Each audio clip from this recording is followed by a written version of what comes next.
नमस्कार, बहुत स्वागत है आपका जी न्यूज की खास पेशकश ज्योतिष गुरु में। मैं हूं आपका ज्योतिष गुरु शिरोमणि सचिन। आपको बताएंगे कि सुंदरकांड की महिमा क्या है। और यही सुंदरकांड, जैसा कि आप लोग करते भी होंगे, आपने सुना भी होगा, और बड़े बड़े अनुष्ठान जब होते हैं तो सुंदरकांड का एक विशेष अनुष्ठान माना जाता है। तो इस अनुष्ठान को आपने अटेंड भी किया होगा और वहां से हनुमान जी का आशीर्वाद भी मिला होगा। लेकिन आपको बता दूं, यही सुंदरकांड आपके बिगड़े हुए कामों को बना सकता है, आपके शत्रुओं को शांत कर सकता है, आपके विरोधी एकदम से पस्त हो सकते हैं। कैसे ये संभव होगा, आपको समझाएंगे। और सुंदरकांड की महिमा क्या है, ये भी आपको बताएंगे। और इसी के साथ ही किचन से एक ऐसी सामग्री लेकर आए हैं जो आपके पितरों को शांत कर सकती है। जी हां, और सफलता का अचूक महा उपाय हर दिन की भांति है हमारे पास। इसी के साथ आपको बताएंगे कि आपके लिए कौन सा रंग आज लकी साबित होने वाला है। लेकिन शुरुआत होगी आज के दिव्य महामंत्र से। आज का दिव्य महामंत्र है ओम भूमिपुत्राय नमः। इस मंत्र को आप नोट कर लीजिए, ओम भूमिपुत्राय नमः। यह मंत्र 108 बार जाप करने से आपकी जमीन जायदाद की कोई पुरानी से पुरानी समस्या जो आप बहुत समय से झेल रहे थे वह खत्म हो सकती है। तो इस महामंत्र को आप नोट करें। अब समय हो चला है, आपको अवगत कराते हैं आज के दैनिक पंचांग से। दिनांक 7 जून 2022, दिन मंगलवार, ज्येष्ठ मास शुक्ल पक्ष की सप्तमी तिथि, नक्षत्र होगा पूर्व फाल्गुनी, चंद्रमा सिंह राशि में संचरण करेंगे। राहु काल का समय, जब कार्य अक्सर बिगड़ जाते हैं। कौन सा वो समय है? दोपहर 3 बजे से 4:30 बजे तक यह समय है। और इस दौरान कोई शुभ कार्य मत कर लीजिएगा। दिशाशूल होगा उत्तर दिशा, यानी आज की तरफ उत्तर दिशा की तरफ जाना आप टाल दें तो आपके लिए उत्तम है।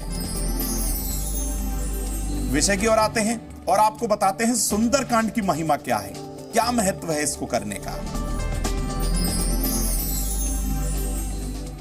देखिए, सुंदरकांड श्री रामचरितमानस का पंचम सोपान है, यानी कि 5वां सोपान है। इस सोपान में दोहे, छंद और श्लोकों द्वारा हनुमान जी का गुणगान किया जाता है, उनकी महिमा गाई जाती है। और सुंदरकांड में हनुमान जी के दिव्य और संकट मोचक चरित्र का दर्शन भी होता है। जब आप इसे बैठकर आहिस्ता शांत मन से पढ़ते हैं तो आपका मन एकदम से शांत हो जाता है और आपके कार्यों में गति आती है। हनुमान तेहि परसा कर पुन कीन प्रणाम, राम काजू कीने बिनु मोहि कहां विश्राम। इस आप यदि प्रथम जो ये दोहा है इसका आप मतलब समझिए।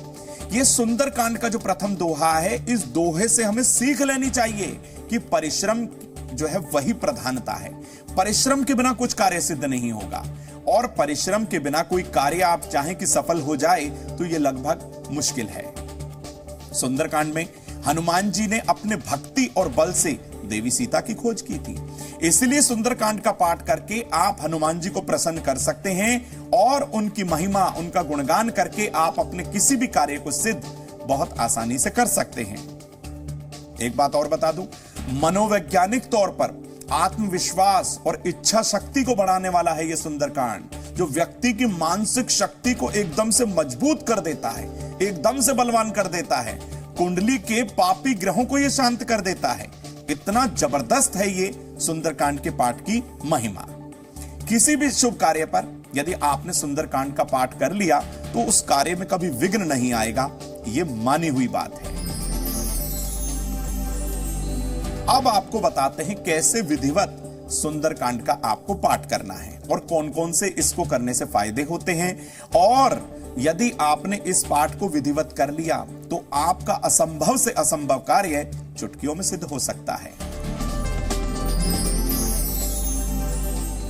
देखिए, सबसे पहले हनुमान जी और श्री राम जी की फोटो या चित्र को आप अपने घर की पूर्व दिशा में एक लकड़ी के पटरे पर लाल वस्त्र बिछाकर स्थापित करें और उन्हें लाल गुलाब के फूलों की माला अर्पित करें, पीले गेंदे के फूल उन्हें अर्पित करें, धूप दीप वहां पर आपको जलानी है। और भोग में यानी उनको नैवेद्य में जो अर्पण करना है वो है विशेष तौर पर गुड़ और चना, या फिर आप लड्डू भी रख सकते हैं। और एक जल का पात्र जो कि तांबे का हो तो बहुत उत्तम है, वह जल का पात्र भी आप वहां पर रखें। सबसे पहले कैसे करनी है पूजा अर्चना, ये तो हो गई आपकी तैयारी। भाई सबसे पहले श्री गणेश और अपने गुरु की वंदना करनी है, फिर श्री राम जी की वंदना करनी है और उसके बाद श्री सुंदरकांड का पाठ आपको आरंभ करना है। पाठ पूरा होने के बाद श्री राम जी की आरती जरूर करें और हनुमान जी की आरती भी आपको करनी है। सुंदरकांड का पाठ शुरू करने से पहले हनुमान जी और प्रभु श्री राम जी का आवाहन, यानी कि उनको इनविटेशन देना है, बुलाना है, आवाहन करना है उनको। तो इस चीज को आप करना बिल्कुल ना भूलें। जब सुंदरकांड का पाठ समाप्त हो जाए, कंप्लीट हो जाए, अनुष्ठान जब आपका पूरा हो जाए, तो भगवान को भोग लगाकर आरती आप करें और उनकी विदाई जो है आपको जरूर करनी है। फिर सुंदरकांड की पुस्तक जो आप पढ़ रहे थे उसे किसी लाल कपड़े में लपेटकर श्रद्धा पूर्वक आप अपने घर के पूजन स्थल में रख लीजिए। ऐसा माना गया है कि यदि आप किसी कार्य के लिए जा रहे हैं तो लाल कपड़े में लपेटकर सुंदरकांड अपने साथ कैरी करते हैं, आप उसे ले जाते हैं तो आपका कार्य सिद्ध हो जाता है। इतना महत्वपूर्ण है ये सुंदरकांड का पाठ। लेकिन किचन से एक ऐसी सामग्री जो आपके पितरों की प्रसन्नता आपको दिला सकती है, और भाई जब पितृ प्रसन्न हो गए तो मान के चलिए आपका कौन सा ऐसा कार्य है जो सिद्ध ना हो पाए। पितरों की विशेष कृपा आपको मिल सकती है आज के किचन वाले महा उपाय से। अब आपको एक बात बता दें, इस सुंदरकांड का पाठ तो आप करने जा रहे हैं, लेकिन इस सुंदरकांड के पाठ में आपको कौन कौन सी सावधानियां बरतनी है। भाई जब ये अद्भुत पाठ आपके मुश्किल से मुश्किल कार्य को कर सकता है तो इसमें कुछ सावधानियां भी होती हैं। तो इस सुंदरकांड के पाठ में आपको कौन सी सावधानी बरतनी है यह भी समझ लीजिए। देखिए हमारे शास्त्रों में हनुमान जी की पूजा अर्चना के लिए विशेष कुछ नियम बताए गए हैं, ये समझ लीजिए आप बहुत ध्यान से। पूजा के दौरान हमेशा हनुमान जी की कम से कम 3 परिक्रमा जरूर करनी है, ऐसा करने से बहुत लाभ होता है। दोपहर के समय हनुमान जी को गुड़, घी और गेहूं के आटे से बना रोटी वाला जो चूरमा होता है वो जरूर अर्पित करें, ऐसा करने से भी आपको लाभ होगा।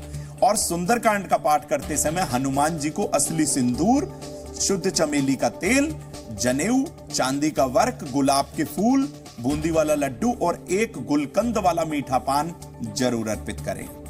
विशेष तौर पर इस बात को आप नोट करें, विशेष तौर पर ब्रह्मचर्य का आपको पालन करना है और उस दिन यदि संभव हो तो आप जमीन पर शयन करें तो यह आपके लिए सर्वोत्तम होगा। तो ये छोटी छोटी सावधानियां अपनाकर आप अपने द्वारा किए गए सुंदरकांड को एकदम से सफल कर सकते हैं, बशर्ते आप थोड़ा सा नियम का और संयम का पालन करें तो यह आपके लिए अद्भुत चमत्कारिक हो सकता है। अब आपको बताते हैं कि सुंदरकांड के पाठ को करने से क्या क्या लाभ होते हैं। वैसे तो हम आपको बता चुके हैं कि कौन कौन से लाभ मिल सकते हैं, लेकिन आपको समझा भी देते हैं। देखिए सुंदरकांड का पाठ करने वाले व्यक्ति हर परेशानी और बाधाओं से बिल्कुल मुक्त हो जाता है। यानी कि सुंदरकांड का जो व्यक्ति पाठ करता है वो परेशानी और बाधाओं को हनुमान जी की कृपा से खत्म कर देता है।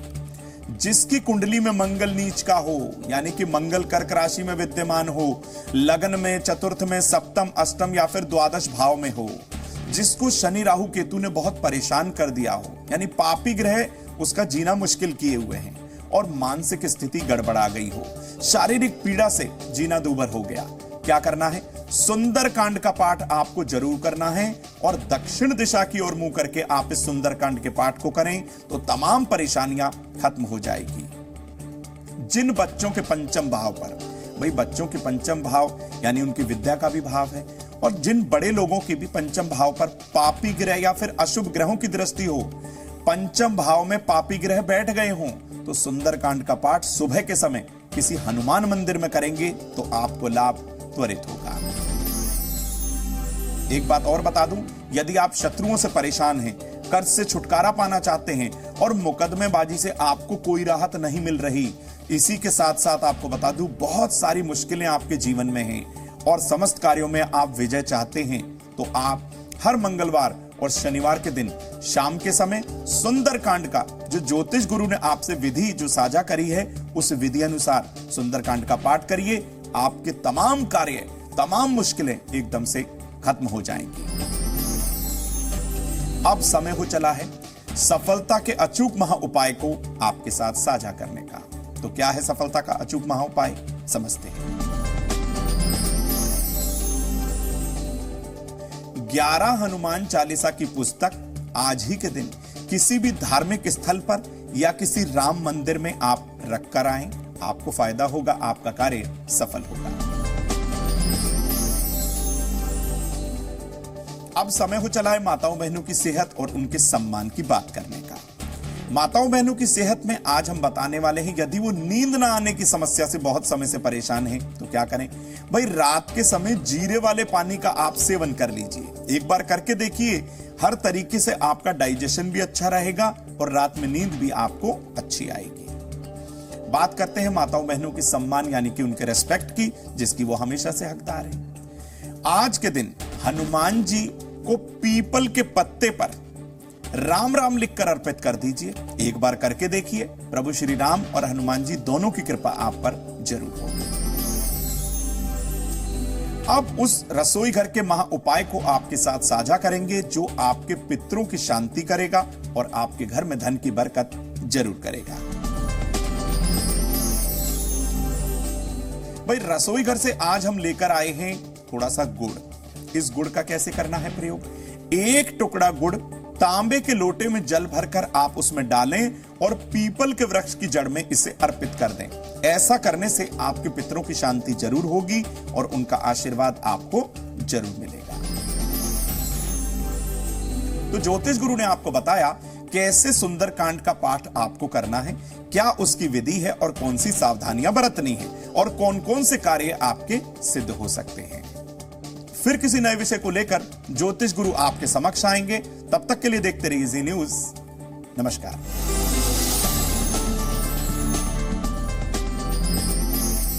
Presenting B News app, available on Google Play and App Store. Download it now.